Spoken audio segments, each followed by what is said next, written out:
అయితే ప్రియులారా, ఇంకా కొన్ని విషయాలు మనం ధ్యానించబోతున్నాం ఈ యొక్క రాత్రికాల సమయంలో. ప్రియులారా, ఎఫెసీయులకు రాసిన పత్రిక 2వ అధ్యాయము ప్రియులారా 14వ వచనం చదువుదాం. ఆయన మన సమాధానమై ఉండి మీకును మాకు ఉండిన దేశమును అనగా విధి రూపకమైన ఆగు ధర్మశాస్త్రమును తన శరీరమందు కొట్టివేడి చేత మధ్య గోడను పగలగొట్టి మన ఉభయమును ఏకము చేసెను. ప్రియుల, చిన్న కళ్ళు మూసుకున్నట్లయితే చిన్న ప్రార్థన చేసుకుందాం. స్తోత్రం తండ్రి, మహోన్నతుడా, మహాపరిశుద్ధుడా, మరోసారి నీ పాసన నడిపించి వందనాలు చెల్లిస్తున్నాం నాయన. నీ కుమారుడైన యేసుక్రీస్తు ఆ కల్వారి శిలువలో మరణించడం ద్వారా మేము పొందిన ఐశ్వర్యమును, ఆశీర్వాదమును, అనుభవాన్ని గురించి నేర్చుకుంటుండగా పవిత్రాత్మ మీరే మాకు ప్రత్యక్షపరచండి. ఇక్కడ మోకరించిన కూర్చున్న ప్రతి ఒక్కరి యొక్క మనను తెరవబట్టకు ప్రతి గ్రహించినట్లుగా కృప చూపించము. అడ్డకిసిన ప్రతి చీకటిని యేసు నామములో తొలగిపోమని గద్దిస్తున్నాను. పవిత్ర మీ క్రియ జరిగించి నామం మేము తెచ్చుకోమని యేసుములో అయిపోతున్నాం తండ్రి, ఆమేన్. వాక్య భాగంలో ప్రియమేర ఒక గోడను గురించి చూస్తున్నాం. మధ్య గోడ ఏముందంట? ఒక మధ్య గోడ ఉందంట. ఆ మధ్య గోడ ఏం చేశాడు? ప్రభువైన యేసుక్రీస్తు ద్వారా ఏమైంది? పగలగొట్టబడినది. ఏ ఏ గోడలు ఉన్నాయి దేవునికి మనకి మధ్యలో? ముఖ్యంగా ఏ గోడలు ఉన్నాయి అండి అడ్డుగా? ఏ గోడలు ప్రభువైన యేసుక్రీస్తు పగలగొట్టాడు? లేక యేసుప్రభు కల్వారి శిలువ మరణించడం ద్వారా ఏ గోడలు పగలగొట్టబడింది? మొట్టమొదటిగా ప్రియుల చూడండి, యెషయా గ్రంథము 59వ అధ్యాయం 1-2 వచనాలు చదువుదాం. 59వ అధ్యాయము 1-2 వచనాలు చదువుదాం.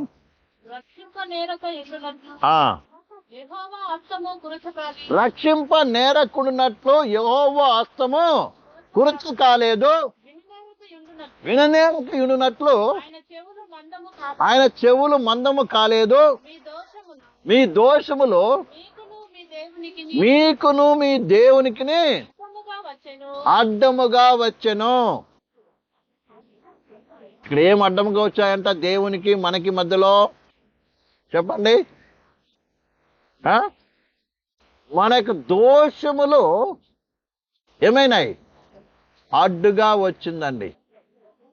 మానవునికి దేవునికి మధ్యలో అడ్డుగా ఉన్నది ఏంటిదంటే ఏంటి?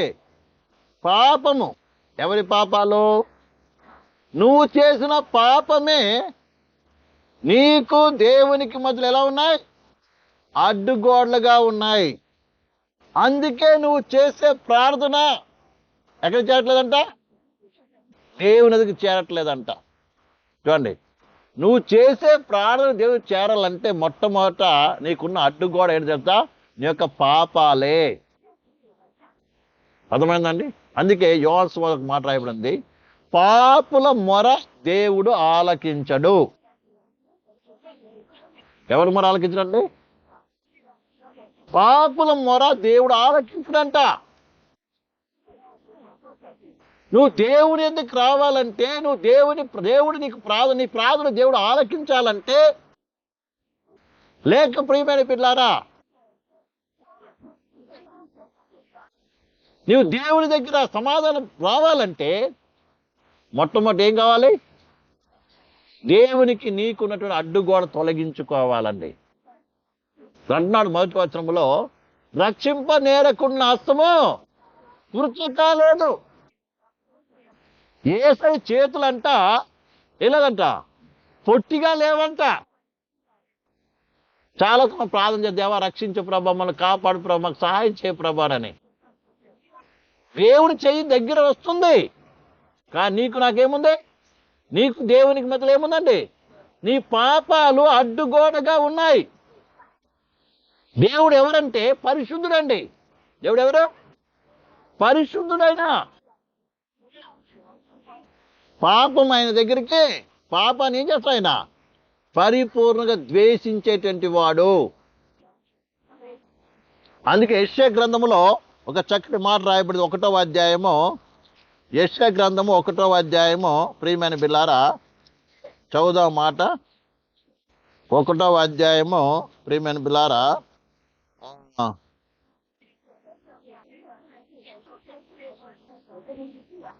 11 చదవండి. 1:11.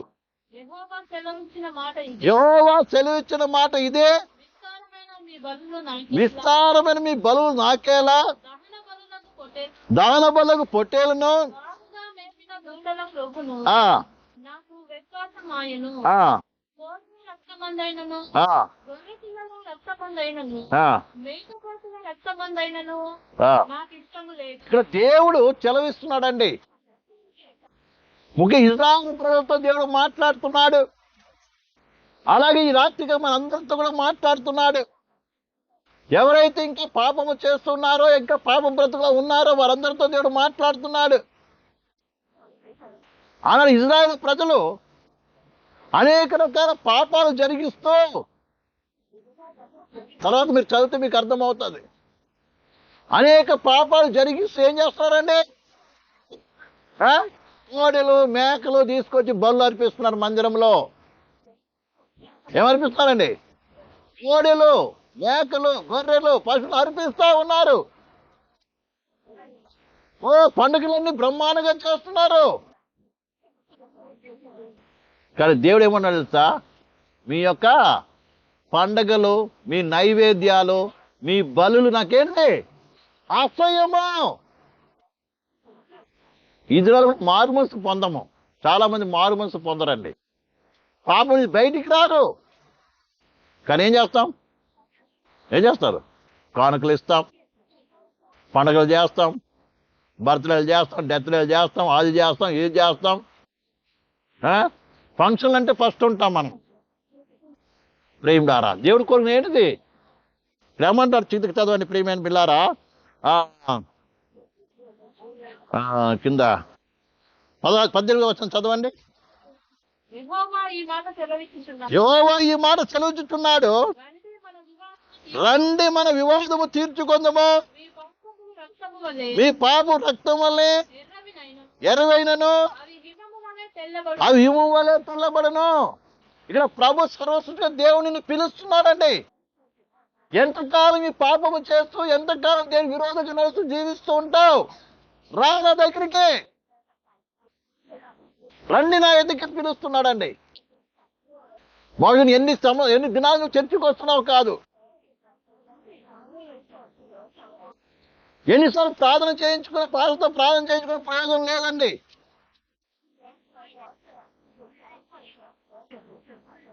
దేవుడిని పిలుస్తున్నాడు. ఏమని? రండి, ఏం చేద్దాం? మన వివాదము తీర్చుకుందాము.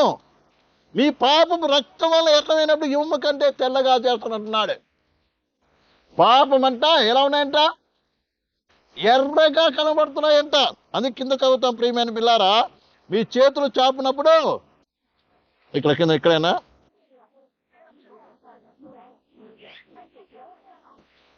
15వ వచనం చదవండి. మీరు మీ చేతులు చాపును, మీరు మీ చేతులు చాపినప్పుడు మిమ్మల్ని చూడక నా కనులు కప్పుకొందును. మీరు బహుగా ప్రార్థన చేసినాను, నేను వినను. మీ చేతులు రక్తంతో నిండి ఉన్నవి, మిమ్మల్ని కడుక్కొని శుద్ధి చేసుకొనుడి అన్నాడు. పాపములో ఉంటూ పాపం జరిగిస్తూ ఎంత నువ్వు ప్రార్థన చేసినా కూడా నేను చేయలేను, నీ ప్రార్థన నేను విననంటున్నాడండి. ఎందుకంటే మీరు చేతులు చాపుతున్నారు. అవును, మీకు అనేకమైన కష్టాలు ఉన్నాయి, శ్రమలు ఉన్నాయి, బాధలు ఉన్నాయి, రోగాలు ఉన్నాయి, పరిస్థితులు అనేకలు ఉన్నప్పటికీ అనేక సార్లు దేవుని దగ్గర చేతులు వచ్చి కన్నీటితో ప్రార్థన చేస్తుండొచ్చు. కానీ నీ ప్రార్థన ఏం చేయట్లేదు, వెళ్ళట్లేదు. ఎందుకో తెలుసా? నీ యొక్క చేతులు ఏదైతే ఉన్నాయంట, రక్తం వల్ల ఎర్రగా కలబడుతున్నాయంటే చేతులు చాపుతున్నప్పుడు అండి. ప్రేమలారా, అందుకని రండి, వచ్చి వివాదము తీర్చు. వివాదం అంటే ఏంటి? ఓ రా, మాట్లాడుకుందాం నా దగ్గర. నీ పాపాలు నా దగ్గర ఒప్పుకో, మారు మనసు పొందు. అని దేవుడు ఏం చేస్తున్నాడు? పిలుస్తున్నాడండి. చదవని కింద, కెంపు వల్ల ఎర్ర గొర్రె బొచ్చు వల్లే తెల్లవగును. ఎంత భయంకర పాపము ఉన్నప్పటికీ సరే ఆయన దగ్గరికి వచ్చి, ప్రభా నేను పాపిని, నన్ను కనికరించని ఎప్పుడైతే నీ చేతులు చాపి ఆయన పాదాల మీద పడతావో అని చేస్తున్నాడు. ఎర్రగా ఉన్నప్పటికీ కూడా అదేంటంట, గొర్రె బొచ్చు వాళ్ళ లేదు ఇమము కంటే తెల్లగా చేస్తాడంటండి. ఎంత గొప్ప సంగతి! పాపం చేస్తూ నిన్ను విడిచిపెట్టడానికో నేను నిన్ను నాశనం చేయడానికి ఉద్దేశం కాదండి. అందుకొరకు దేవుడిని ఇక్కడ తీసుకురాలేదు. అందుకొరకు ఆ కల్వారి శిలువ ఆయన ఏం చేయలేదు, అంత వేగ అనుభవించలేదు. ప్రియమైన బిళ్ళారా, మనందరినీ కూడా పరిశుద్ధపరిచి పవిత్రపరిచి దేవునికి మనకు మధ్య అడ్డుకోవడం తొలగించి నేను ఆయన సన్నిధిలో చేర్చుకోవడానికే ప్రియులారా ఆయన కల్వారి శిలువ అంత ఘోరమైన వ్యాధిని అనుభవించాడు.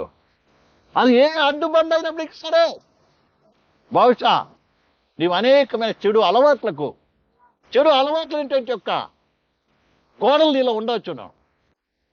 ఎలాంటి యొక్క ఆటంకం ఉన్నా దేవుని దగ్గరికి వచ్చి ఏం చేయాలి? ప్రభా నన్ను కనికరించని, రక్షించమని నువ్వు దేవుని దగ్గరికి వచ్చినప్పుడు నీ పాపాలు, నీ తప్పిదాలు, నీ యొక్క చెడు భయంకరమైనటువంటి అపవిత్రమైన కార్యాలను దేవుని ఒప్పుకున్నప్పుడు దేవుడు ఏం చేస్తాడు? వాటి నుంచి విడుదలిచ్చి పరిశుద్ధపరిచి ఎక్కడ తీసుకుపోతాడు? దేవుని సన్నిధికి తీసుకుపోతాడండి. హల్లెలూయా! పరిశుద్ధ సన్నిధికి తీసుకుపోతాడండి. తెల్లని ప్రతిష్టమైన పరిశుద్ధ వస్త్రాలకు ధరింపచేసి ఎక్కడ తీసుకుపోతాడు? యాజకునిగా ఆయన సన్నిధిలో పెట్టుకోవడానికి సిద్ధంగా ఉన్నాడు. ఎంత గొప్ప ధన్యత ఇవ్వడానికి ప్రభు నిన్ను పిలుస్తున్నాడు ఈ యొక్క రాత్రికాల సమయంలో. అందుకే అంటున్నాడు, నా దగ్గరికి వచ్చి ఏంటో వివాదము తీర్చుకో. చెంపు కూడా ఎర్రమైనప్పటికీ అవి గొర్రెబొచ్చు వల్ల తెల్లవగును. మీరు సమ్మతించిన మాటలు విని మీరు భూమి యొక్క మంచి పదార్థములు అనుభవించదరు. హల్లెలూయా! మీరు సమ్మతించండి. సమ్మతించడం అంటే అర్థం ఏంటండి? నాతో సమాధాన పడండి, నాతో కలిసి రండి, నా మాటలకు వినండి, నేను చెప్పినట్టుగా నాకు లోబడండి. అప్పుడు మీ జీవితాలు చక్కబడతాయి, మీ కుటుంబాలు బాగుపడతాయి, మీ వ్యక్తిగత జీవితము మరి నీ యొక్క ఆరోగ్యము బాగుపడుతుంది. చదువు ఏంటన్నా, మీరు సమ్మతించి నా మాట వినేలా మీరేమవుతారు? భూమి యొక్క మంచి పదార్థాలు బుధిస్తారు. ఎంత చక్కటి మాట అండి. మీరు సమ్మతింపక తిరగబడిన ఎడలా నిత్యముగా మీరు ఖడ్గపాలగుదురు. యెహోవా ఇలాగూనే సెలవిచ్చి ఉన్నాడు. చూసారండి, రండి అని ఇంత మంచి దేవుడు ఎక్కడ దొరుకుతాడండి నీకు? ఇంత మంచి దేవుడు ఎక్కడ దొరుకుతాడు నీకు? ప్రేమరా, రమ్మంటున్నాడు. నేను నిన్ను కడుగుతాను, నేను నిన్ను శుద్ధి చేస్తాను, నేను నిన్ను పవిత్రపరుస్తాను, నేను నిన్ను బాగు చేస్తాను. జస్ట్ నా మాట విన్న దగ్గరికి రా. ప్రియమైన సహోదరి సహోదరా, కాబట్టి ఎప్పుడైతే మన ఎందుకు వస్తామేమో అడ్డుగోడ ఏమవుతుంది? పగిలిపోతుంది. లేకుంటే దేవునికి నీకు మధ్య అడ్డుగోడ ఉంటుంది. నువ్వు ఎంత ప్రార్థన చేసినా ప్రేమ ద్వారా అర్థమవుతుందండి, ఆ ప్రార్థన దేవుని దగ్గరికి చేరదు. నీకు ఆపద వచ్చినప్పుడు నీకేం దొరకదు? రక్షణ దొరకదు. నీ ప్రార్థన త్వరలో చేరదండి. ఒక దేవునికి సహాయం చేయాలనుకున్నప్పటికి కూడా సహాయం నీకు లభించదు. ఈ విషయాన్ని బాగా అర్థం చేసుకో. అందుకని మారు మనసు పొందమని దేవుడు అడుగుతున్నాడు ఈ రాత్రికాల సమయంలో. నీ జీవితం బాగుపడాలంటే, నీ బ్రతుకు బాగుపడాలి, నీ కుటుంబం బాగుపడాలంటే, నీ వ్యక్తిగత జీవితము ఇప్పుడు సమాధానంతో ముందుకు సాగాలంటే ఏం చేయాలి? నువ్వు ఆయన దగ్గరికి వచ్చి ఏం చేయాలి? నువ్వు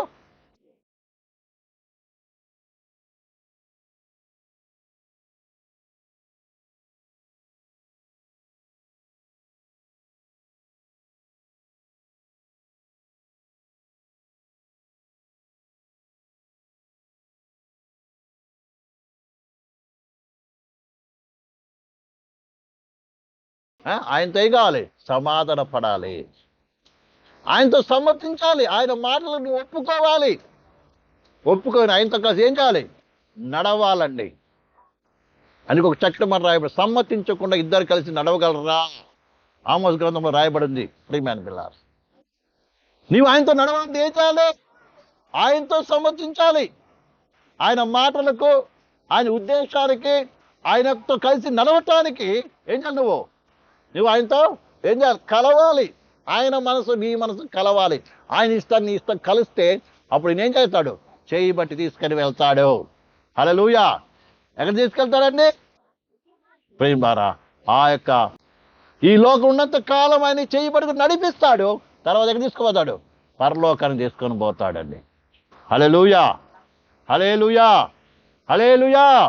ప్రేమ, అందుకనే ప్రేమలారా ఈ అడ్డుగోడ అనేది ఏం చేయాలి? తొలగించడానికి. ప్రేమలారా, యేసు ప్రభు ఎందుకు ఆయన పిలుస్తున్నాడంటే ఆయనే ఏం చేశాడు? ఆ కల్వారిలో మరణించడం ద్వారా ఆ పాపం అనే అడ్డుగోడలు ఏం చేస్తాడు? సమాధాన్ని తొలగించేస్తాడండి. తొలగించుటకు శక్తిమంతుడు. ఆ గోడలు తొలగించడం కొరకే ఆ యొక్క కల్వారి శిలువలో అంత భయంకర వేదన పొంది ఆయన ఏం చేశాడు? మరణించాడు. మరణించడం కాకుండా చూచునగా ఏమైంది? ఆ తెర పై నుండి కిందికి చినిగిపోయింది. ఇక నీకు అడ్డు లేదు. ఇదిగో నేనేం చేశాను? దారి ఏర్పాటు చేశాను. కాబట్టి నా దగ్గరికి వచ్చి నా దగ్గర ఏం చేయి? సమ్మతించు. నిన్ను శుద్ధి చేసి పవిత్రపరిచే పరిశుద్ధ సన్నిధికి నేను తీసుకుని వెళ్తానని ప్రభు ఈ రాత్రికాల సమయంలో పిలుస్తున్నాడు. ప్రియమైన సహోదరి సహోదరులారా, కాబట్టి ఆ తెర చినుకుంటే ఏం చూపిస్తుందంటే ప్రియములారా, ఏమైంది? పాపమని అడ్డుగోడ కూడా తొలగిపోయింది. అర్థమైందండి? ఎఫెసు రాసిన పత్రిక 2:14 చదవండి. 2వ గోడ ప్రియమైన బిడ్డలారా, ఎఫెసు రాసిన 2వ అధ్యాయము 14వ వచనము. ఆయన మన సమాధానమై ఉంది. మీకును మాకును ఆయన మన సమాధానమై ఉండి మీకును మాకును ఉండిన ద్వేషమును అనగా